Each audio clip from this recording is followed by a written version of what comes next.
Bahkan Charlie merasa sedikit gelisah. Kalau orang ini adalah orang kaya biasa dia masih bisa maju, tetapi di belakang mereka semua adalah keluarga elit di dunia Jianghu. Sambil menggertakkan gigi, Charlie tetap maju, Tuan Rodri, tolong hargai keluarga Lancaster. Keluarga Lancaster kalian bukan apa-apa. Enyahlah atau aku akan memberimu pelajaran juga. Rodri tidak mau menghargai keluarga Lancaster. Keluarga Lancaster hanya orang terkaya Huaxia, dia hanya melakukannya apa yang disuruh oleh keluarga Fang. Terus terang, dia bukan anjing keluarga Fang. Bahkan seekor anjing yang tidak terlalu dipedulikan oleh keluarga Fang. Kalau tidak dari awal dia akan dihargai. Tatapannya melintasi Charlie dan akhirnya tertuju pada Jensen. Kak, kamu. Tiba-tiba suara Rodri berubah, dia merasa sedikit lebih gelisah. Lalu berubah menjadi ketakutan. Dia perlahan mundur selangkah. Dia kenal pria ini, dia sudah lama membencinya. Bukankah ini Dr. Jensen yang membunuh Raja Kelelawar? Yang harus diketahui, dia awalnya didukung oleh Raja Kelelawar. Setelah Raja Kelelawar jatuh, secara kebetulan dia hanya bekerja untuk orang lain. Meskipun latar belakang orang ini sangat besar, tapi dia tidak mengetahui detailnya dan itu tidak menghalanginya untuk takut pada Jensen. Raja Kelelawar yang ada di peringkat ke-30 dalam daftar peringkat dunia Jianghu, dibunuh oleh pemuda ini. Ini lebih dari menakutkan, itu singkatnya dia adalah iblis. Jika dia tidak direkrut oleh orang itu, dia pasti sudah lama melarikan diri ke luar negeri karena dia takut pada iblis ini. Lagi pula, siapa yang tidak melarikan diri jauh saat bertemu dengan orang yang membunuh Raja Kelelawar? Rumornya ada beberapa orang yang mengambil grup Fuser, tetapi seluruh grup itu tidak ada yang tahu asal-usulnya. Untuk beberapa saat, dia berdiri diam dan punggungnya berkeringat dingin. Sesaat Charlie dan Natasha sama-sama membeku. Apa yang terjadi dengan Tuan Rodri? Sebaliknya Jensen meneguk anggur dan memandangnya remeh. Dia tidak mengenal orang ini, tapi dia penasaran bagaimana orang ini akan memberinya pelajaran. Tatapannya yang santainya membuat Rodri lebih takut, bahkan dahinya penuh dengan keringat dingin. Menakutkan. Itu terlalu menakutkan. Paman Rodri, bantu aku membunuhnya. Saat ini Timmy tidak bisa menahan diri dan berlari mendekat. Rodri berbalik dan menamparnya, pikiran Timmy pun menjadi kosong. Paman Rodri, kenapa kamu memukulku? Yang harus dipukul memang kau. Beraninya kamu memprovokasi Tuan Jensen. Rodri berteriak marah dan berbalik menatap Jensen. Dr. Jensen, aku tidak menyangka kamu akan datang ke sini. Maaf atas pelayananku yang buruk. Suara bisik-bisik terdengar di aula. Kenapa Tuan Rodri meminta maaf kepada pria ini? Bukankah Tuan Rodri pembawa acara lelang ini? Bukankah dia juru bicara dari pemilik hotel? Kapan dia pernah begitu rendah hati? Semua orang mengira mereka salah lihat. Mata Riana melebar, dipenuhi dengan ketidakpercayaan, keterkejutan dan ketakutan. Dia juga tidak mengerti sama sekali. Itu dia. Hakim Dennis menatap Jensen dengan mata menyipit, namun dia tidak terkejut dengan sikap Rodri. Nyonya Susan juga bereaksi dan tersenyum sinis. Ternyata itu adalah Dr. Jensen dari Aula Singlin. Tak heran Rodri menghormatinya seperti itu. Dia pernah mendengar kalau Dr. Jensen pernah menyinggung Luna. Kalau Luna turun tangan secara langsung, hari ini Jensen tidak akan hidup. Jensen ini sudah hampir mati, tak disangka dia berani sombong di mana-mana. Timmy, masih tidak mau kemari dan minta maaf kepada Dr. Jensen. Tanpa menunggu semua orang bereaksi, Rodri menarik Timmy mendekat. Paman Rodri, ini. Timmy benar-benar tercengang. Dia ingat kalau Paman Rodri sangat sopan ketika dia pergi ke rumahnya, tapi ketika dia melihat wajah serius Rodri, dengan cepat dia berlutut. Maaf aku tidak mengenalimu, ampuni aku, ampuni aku. Setelah mengatakan itu, Timmy bersujud kepada Jensen dengan sangat sedih. Dia berpikir saat Paman Rodri datang, Jensen pasti akan mati. Alhasil, dia harus berlutut dan memohon ampun. Situasinya sangat berbeda dari apa yang dia bayangkan. Pergi kamu. Jensen masih duduk di sana dan berteriak. Sebuah kata, seolah-olah seorang raja sedang berhadapan dengan makhluk hidupnya. Auranya terlihat santai, membuat orang-orang di sekitar merasa ketakutan. Rodri buru-buru menyeret Timmy pergi, kakinya gemetar saat dia berjalan. Aula berangsur-angsur menjadi sunyi. Tatapan yang tak terhitung jumlahnya menatap Jensen seakan pria ini adalah seorang kaisar di dalam aula itu. Memang tidak ada yang berani mendekati Jensen kecuali Charlie dan Natasha. Pemandangan seperti itu tidak diragukan lagi membuat Jensen sangat tidak berdaya. Dia tidak menyukai situasi ini di mana semua orang terkagum-kagum dan terfokus kepadanya. Sayangnya semuanya sudah terjadi dan tidak ada jalan kembali. Dia bukan lagi menantu yang dibenci orang-orang di kota Asmenia. Tuan Jensen, halo. Saat ini Rihanna memegang gelas anggur dan membungkuk kepada Jensen. Matanya terlihat melebar dan berair. Meskipun dia tidak tahu siapa Jensen, tapi dia duga Jensen memiliki banyak koneksi. Orang seperti itu adalah taipan terbaik. Jika dia bisa merayu pria ini, dia mungkin bisa menjadi orang yang berkuasa di Huaxia. Pantas saja Natasha wanita murahan ini rela bersikap rendah hati. Pergi kamu. Jensen bahkan tidak menatapnya. Untuk sesaat Rihanna merasa malu, dia tidak pergi atau tetap tinggal di sana. Dia adalah wanita yang cantik, tak disangka pria ini dingin dan tidak bereaksi sama sekali. Apa mungkin dia tidak suka wanita cantik? Tidak, Natasha juga seorang wanita cantik. Bukankah pria ini seharusnya juga menyukainya? Apa dirinya tidak layak? Tuan Jensen. Saat ini suara nyaring terdengar. Seorang gadis muda berpakaian gaun merah muda sederhana berjalan mendekat, itu adalah Widya. Meskipun Widya tampaknya belum dewasa, dia memiliki tubuh yang indah dan wajah yang cantik. Terlepas dari usia, penampilan dan sosoknya, semuanya lebih unggul daripada Rihanna. Rihanna menatap Widya dan merasa sedikit rendah diri. Tidak heran pria ini tidak menyukainya, ternyata wanitanya lebih baik daripada dirinya. Pada titik ini bahkan jika dia berkulit tebal, dia terlalu malu untuk tetap di sana. Widya. Jensen juga menatap Widya, kemudian mengangguk kecil pada kakek Widya. Natasha terkejut. Siapa gadis cantik ini? Dia harus mengakui kalau gadis ini memang cantik. Di antara wanita yang dia kenal, tidak ada yang bisa dibandingkan dengannya kecuali Elena dan juga gadis ini lebih muda daripada Elena. Tuan Jensen. Apakah kamu juga di sini untuk pelelangan? Barang-barang di sini sangat mahal, harga awalnya adalah 100 juta. Tidak diragukan lagi Widya sangat senang bisa melihat Jensen lagi. 100 juta. Jensen sedikit terkejut. Bagaimanapun itu baru harga awalnya saja, itu pasti bisa lebih besar lagi. Ya. Widya mengangguk dan bertanya, apa Tuan Jensen tidak cukup kaya? Kami punya.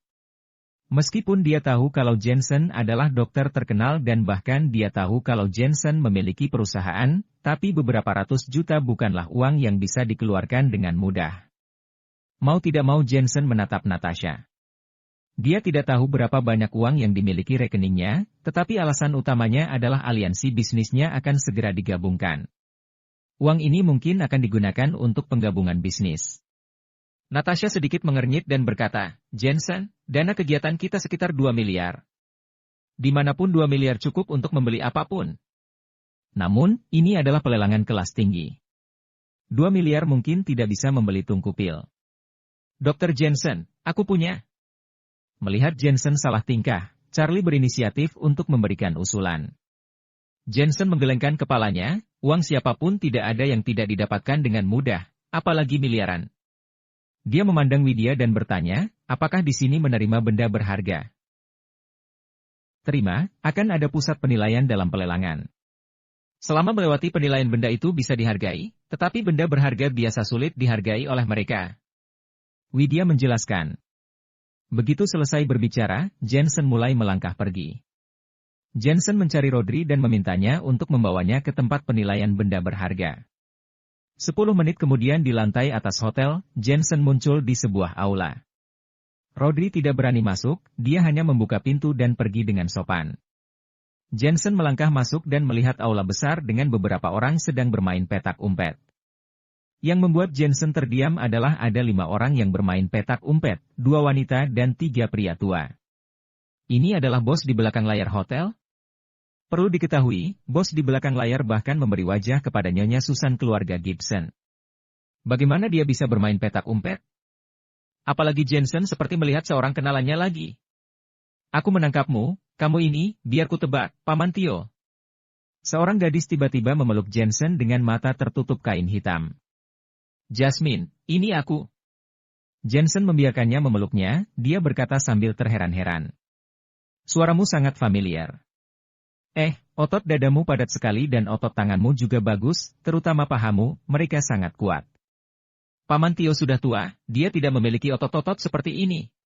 Setelah gadis itu terkejut, dia menyingkap kain hitam di matanya dan menatap Jensen dengan mata melotot. Itu kamu, Jensen. Gadis ini Jasmine yang berada di Pulau Hong Kong dan mencuri di Villa Hakim Dennis bersama dengan Jensen. Selain itu, ibu bos dari Barjade juga ada di sana.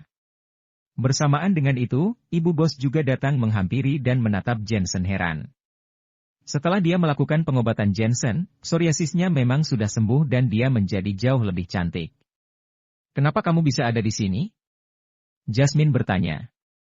Aku di sini untuk menilai barang berharga. Jensen tertawa dan berkata, selain itu kamu sudah menyentuhku, aku harus meminta uang. Pergi kau. Jasmine memarahinya, tapi dia tetap merasa sangat senang. Anak muda, kamu mengacaukan permainan kami, siapa yang memberimu hak untuk masuk ke sini? Ketiga pria tua itu juga berjalan mendekat, semuanya terlihat sangat kesal. Apalagi mereka memiliki rasa sombong. Jensen merasakan energi sejati dalam diri mereka dan menebak kalau mereka adalah orang dari sekte tersembunyi. Paman Tio, dia adalah Jensen yang aku ceritakan. Mari kita lihat benda berharga apa yang ingin dia nilai. Ibu bos menyela saat ini. Dia cukup percaya diri dengan kemampuan medis Jensen. Kamu adalah Jensen. Ketiga pria tua itu menatap Jensen dari atas hingga ke bawah dan kesombongan di mata mereka tetap tidak berubah. Kami tidak melelang keterampilan medis di sini, hanya benda berharga, lebih baik kamu pergi saja. Nada bicara pria tua yang dipanggil Paman Tio melambat dan menjadi tidak terlalu sombong. Jensen tidak menghiraukannya, aku ke sini bukan untuk melelang keterampilan medis. Aku di sini untuk melelang pil ramuan. Aku juga tidak ingin pil ramuan, lebih baik kamu pergi saja. Tanpa sadar Paman Tio menggelengkan kepalanya dan tiba-tiba matanya melotot, tunggu, kamu bilang pil ramuan? Kamu punya pil ramuan? Benarkah? Biar ku beritahu, pil biasa itu tidak bisa menipu kami. Jensen tersenyum dan mengeluarkan beberapa butir pil. Ini adalah pil awet muda fase pertama yang dapat merawat wajah selama 30 tahun. Ini adalah pil pembersih sumsum yang dapat meningkatkan kebugaran tubuh. Selain itu, ini adalah pil 9 revolusi. Selama masih bernapas, itu bisa menyelamatkan seseorang yang sekarat.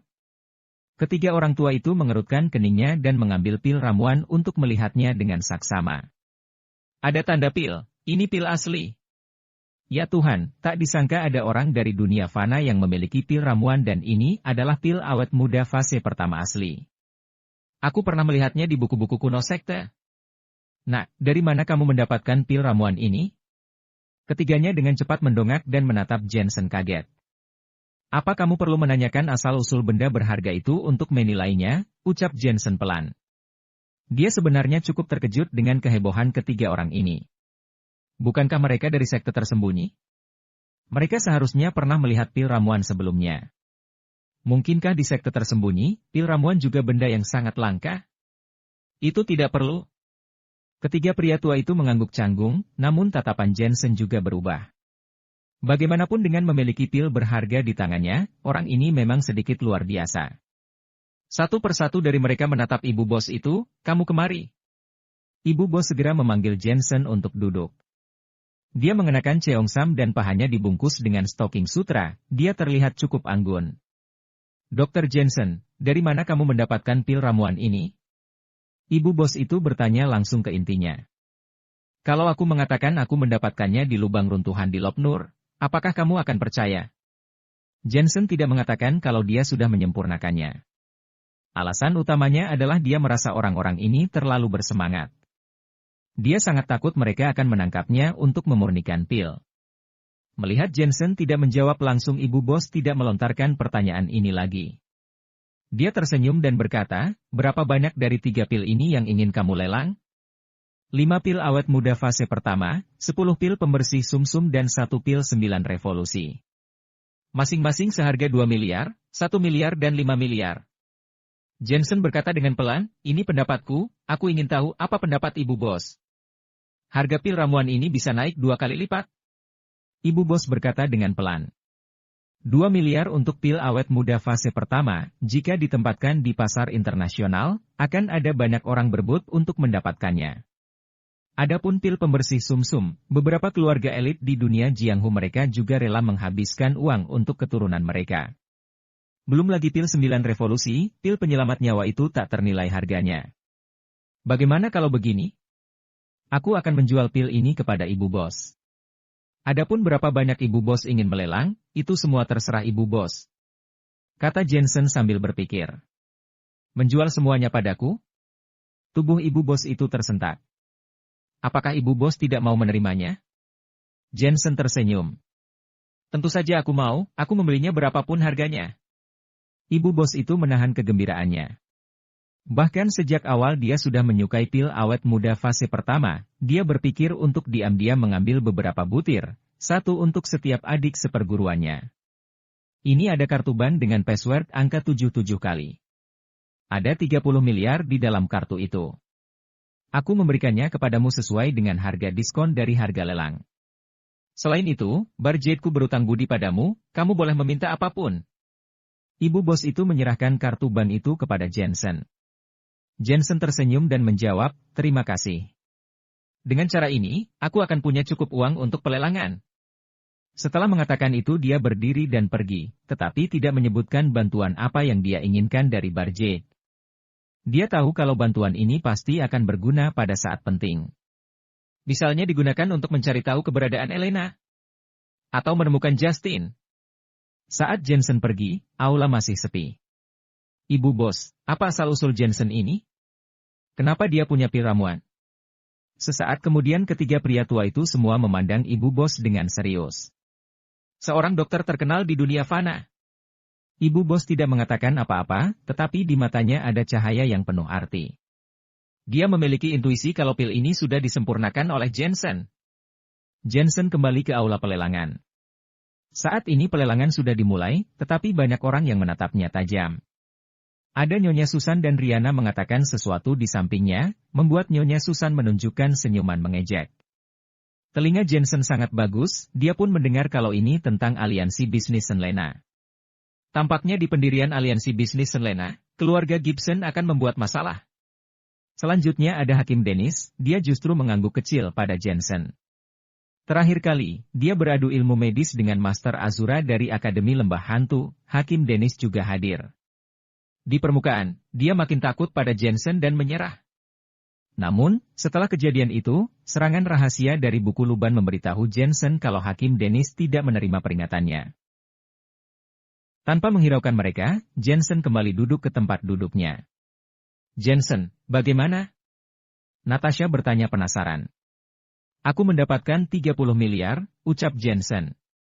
Widya yang berada di sampingnya, sedang meminum minumannya pun menyemburkan minumannya. Hanya dalam waktu 10 menit Jensen bisa mengumpulkan 30 miliar? Yang harus diketahui, ini adalah 30 miliar bukan 30 juta dan bukan juga 30 ribu. Kamu pikir keluargamu punya bank? Bahkan kalau kamu punya bank, kamu tidak dapat mencetak 30 miliar uang kertas dalam lebih dari 10 menit? Natasha dan Charlie juga saling menatap. 30 miliar, ini adalah seluruh kekayaan keluarga Miller. Jensen tahu kalau mereka tidak percaya, dia pun tidak menjelaskan. Dia sekarang tidak lagi seperti sebelumnya, dia berhubungan dengan sekte tersembunyi terkuat di Huaxia. Mereka tidak menganggapnya sama sekali, 30 miliar hanyalah angka. Lelang berlanjut dan Fas dari dinasti Ming dilelang. Alasan kenapa pelelangan ini kelas tinggi karena benda-benda yang muncul semuanya asli dan tidak ada yang palsu. Barang lelang berikutnya adalah satu set pena. Mata Jensen melotot. Bukankah ini benda yang dia curi dari villa Hakim Dennis bersama Jasmine? Benar saja, Hakim Dennis di kejauhan menggerakkan matanya dan mengenali kalau itu adalah benda miliknya sendiri. Tentu saja dia tidak yakin dari mana benda itu berasal, jadi dia hanya bisa menyimpan kekesalannya. Orang itu, bukankah dia menggunakan semua barang curian untuk dilelang? Bukankah dia bilang dia suka koleksinya? Apa dia sudah bosan bermain? Jensen sangat tercengang. Jika semua benda berharga milik Jasmine dilelang, sepertinya dunia akan menjadi gempar. Baiklah, Pelelangan benda berharga terakhir di tahap pertama, bernama Angel Heart. Aku rasa semua orang tahu asal-usulnya, jadi aku tidak akan menjelaskannya satu persatu. Harga awalnya adalah 300 juta. Saat ini pembawa acara Rodri melambaikan tangannya dan 3 kalung transparan, biru dan ungu diletakkan. Ketiga berlian itu diproduksi di Afrika Selatan dan diukir oleh perusahaan berlian De Beers. Mereka muncul di lelang negara elang terakhir kali dan masing-masing dijual seharga 300 juta dolar negara magnesium masing-masing dan kemudian menghilang. Tak disangka itu muncul lagi sekarang, sepertinya ada kolektor yang berkontribusi untuk itu. Dan berlian itu sangat indah dan memesona, terlepas dari warnanya dan berlian itu adalah berlian kelas 1, terutama berlian ungu, itu sangat langka. 1 miliar. Sebuah suara segera terdengar di aula dan persaingannya sangat ketat. Salah satunya Nyonya Susan dengan tatapan yang membara. Dia berbeda dari wanita lain, kecintaannya pada berlian telah mencapai tahap buta. Nyonya Susan mengangguk kecil kepada Riana. Riana mengerti dan mengajukan harga dengan bangga, 3 miliar. Banyak orang melihat kalau itu adalah Nyonya Susan dari keluarga Gibson, jadi mereka semua menghormatinya. Hanya beberapa orang yang berpikir kalau keluarga mereka berasal dari keluarga pendiri bersikeras untuk terus menawar. Tentu saja dengan latar belakang keluarga elit mereka, mereka hanya bisa melakukan sesuatu hal kecil saja. Jensen tidak tertarik dengan hal-hal seperti berlian, dia dengan santai melihat mereka menawar. Selain itu dia dapat melihat kalau mereka yang tertarik pada berlian semuanya adalah orang dari dunia fana dan semua orang-orang dari dunia Jianghu meremehkan mereka. Tiba-tiba dia menoleh ke belakang dan melihat Natasha menatap Angel Heart dengan tatapan membara. Jensen tiba-tiba merasa sedikit bersalah. Sejak Natasha meninggalkan kota Asmenia, dia selalu membantu dan memberi pencerahan kepada dirinya. Dia berutang sebuah pernikahan pada Kak Natasha. Apalagi, sejak dia mengenal Kak Natasha, dia tidak pernah memberikan hadiah yang pantas untuknya. Saat ini Natasha memang merasa ragu-ragu. Dia juga memiliki aset kecil secara pribadi, mungkin sekitar 3,5 miliar. Kebahagiaan adalah sesuatu yang tidak bisa dibeli dengan uang. Sangat jarang untuk menemui sesuatu yang kamu sukai dalam hidupnya. Jika dia tidak bergerak dia mungkin akan menyesal. Ada pepatah yang bagus, setelah menunggu sampai di usia 30 tahun untuk membeli barang yang disukai saat berusia 20 tahun, perasaannya akan berbeda. Terlebih lagi, Angel Heart ini memiliki 3 berlian. Dia tidak hanya memikirkan dirinya sendiri, tetapi juga Elena dan Veronica. 3,4 miliar. Saat ini, persaingan harga Angel Heart masih sengit. Mata Natasha melotot, itu hampir mencapai garis yang dia bisa beli. Dia sangat berharap harga penawaran tidak melebihi 3,5 miliar.